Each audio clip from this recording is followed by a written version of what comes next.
There is no replacement for hard work. கடின முயற்சிக்கு எந்த விதமான ரீப்ளேஸ்மெண்ட் இல்லை.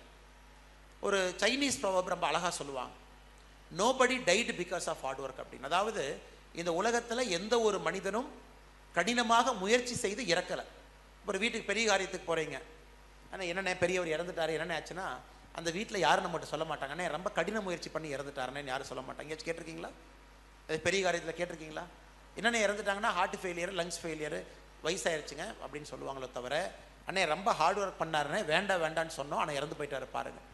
இன்றைக்கி ஹார்ட் ஒர்க்குங்கிறது ஏதோ ஒரு இடத்துல, நிறைய இடத்துல அது ஒரு பெரிய விஷயமாக நாம் பேசுவது கிடையாது. Hard work is the main essential to success.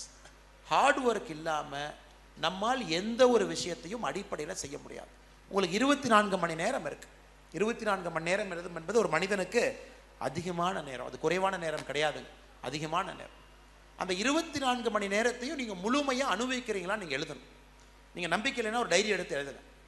நீங்கள் நிறைய பேர் நினைக்கலாம், அண்ணா எனக்கு 24 மணி நேரம் பத்தில், இன்னும் கொஞ்சம் இருந்தால் நல்லா இருந்திருக்கும், ஒன்லி 24 hours, வெரி லிட்டில், எனக்கு மட்டும் பிரம்மங்கிட்ட சொல்லி ஒரு 6 hours எக்ஸ்டெண்ட் பண்ணிட்டீங்கன்னா 30 hours நல்லா இருக்குமே யாராச்சும் கேட்டிங்கன்னா, நீங்கள் ஒரு டைரி பென் எடுத்து கடந்த ஒரு வாரத்தில் 24 மணி நேரத்தில் நீங்கள் என்ன பண்ணீங்கன்னு எழுத ஆரம்பிச்சுன்னா உங்களுக்கு தெரியும், கிட்டத்தட்ட 60% நேரம் நம்ம விரயப்படுத்தி இருப்போம்.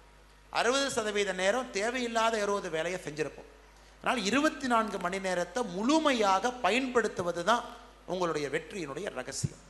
நீங்கள் பார்க்குற சக்ஸஸ்ஃபுல் பீப்புள், பிஸ்னஸாக இருக்கலாம், பாலிட்டிக்ஸாக இருக்கலாம், டீச்சிங் ஃபீல்டில் இருக்கலாம், எந்த ஃபீல்டில் இருந்தாலும் அந்த சக்ஸஸ்ஃபுல் பீப்புளுடைய சக்ஸஸ் மேஜிக் 24 hours எப்படி பயன்படுத்துகிறாங்க என்பது தான் அவங்களுடைய மேஜிக்.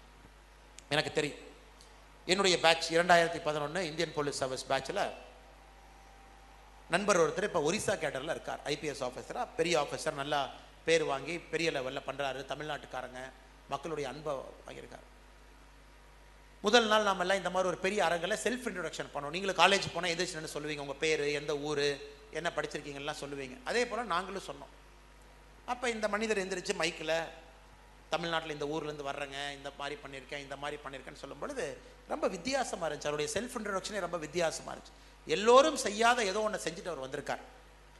அப்புறம் போய் அவர்கிட்ட பேசும் பொழுது முதல் 2 நாட்களில் அப்போ தான் தெரிஞ்சது, அவர் ஒரு பரோட்டா கடையில் பரோட்டா மாஸ்டராக வேலை பார்த்துருக்கார், ஒரு ஹாஸ்டலில் வாட்ச்மேனாக வேலை பார்த்துருக்கார், அப்புறம் டிப்ளமோ படிச்சிருக்கார், டிப்ளமோ படித்து அப்புறம் டிகிரி, அப்புறம் கிட்டத்தட்ட 29 வயசில் 6வது அட்டம்ப்டில் சிவில் சர்வீஸ் பாஸ் ஆகி ஐபிஎஸ் ஆஃபீஸர் ஆயிருக்கார்.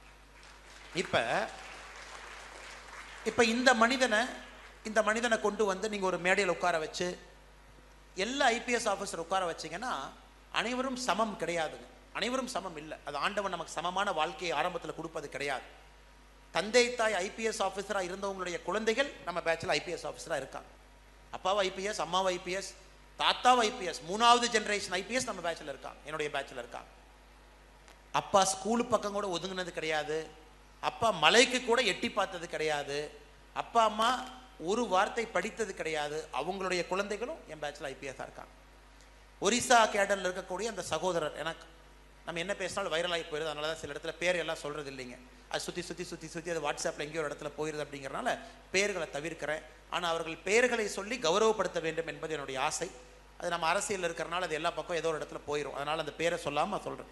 ஒரிசாவில் இருக்கக்கூடிய என்னுடைய பேட்ச்மேட், அவரும் ஐஏஎஸ், பரோட்டா மாஸ்டர் கடையில் பரோட்டா போட்டு ஹாஸ்டல் வார்டனாக இருந்து டிப்ளமோ படித்து.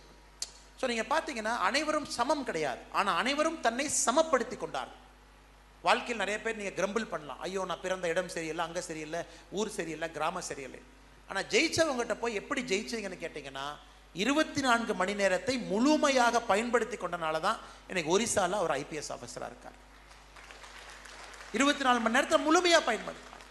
ஏதோ ஒரு புத்தகத்தை வாசிச்சாரு, அவராகவே கற்றுக்கிட்டாரு, அவருக்காகவே ஆர்வம் வந்துச்சு, சிவில் சர்வீஸ் ட்ரைனிங் எல்லாம் போல அவரே புத்தகம் வாங்கி படித்தார். முதல் அட்டம் கிடைக்கல, 2வது அட்டம் கிடைக்கல, 3வது அட்டம் கிடைக்கல, 4வது அட்டம் கிடைக்கல, 5வது அட்டம் கிடைக்கல, 6வது அட்டம் கிடைச்சது, ஐபிஎஸ் ஆஃபீஸர் ஆனார். வாழ்க்கை அவர் மேலே போட்ட எல்லா பந்துகளையும், சில இடத்துல டிஃபென்ஸ் ஆடினார், சில இடத்துல சிங்கிள்ஸ் எடுத்தார், சில இடத்துல 6 அடித்தார். ஆனால் எல்லா பந்துகளையும் ஃபேஸ் பண்ணார். அவர் பாலை பார்த்துட்டு ஐயோ அது வேகமாக வருது, ஐயோ அது பவுன்சர் போடுறாங்க, ஐயோ இந்த பால் சரியில்லைன்னு அவர் கேட்கலைங்க. எந்த பால் வாழ்க்கை போட்டாலும் அந்த பாலை ஆடி 29 வயசில் ஐபிஎஸ் ஆனவர் நம்ம பேட்சில் இருக்காங்க. எதற்கு இதை சொல்கிறேன் அப்படின்னாங்க, இந்த ஹார்ட் ஒர்க் அப்படிங்கிறத நீங்கள் அவ்வளோ ஈஸியாக விட்டுறாது. இன்னையிலிருந்து நீங்கள் யாராச்சும் நான் 10th சரியாக படிக்கலை, 12th சரியாக படிக்கலை, எதிர்பார்த்த மார்க் வரலையே நீங்கள் நினச்சிங்க அப்படின்னா, முழுமையாக அர்ப்பணிப்போடு இப்போ இருந்து அந்த நேரத்தை போடுங்க.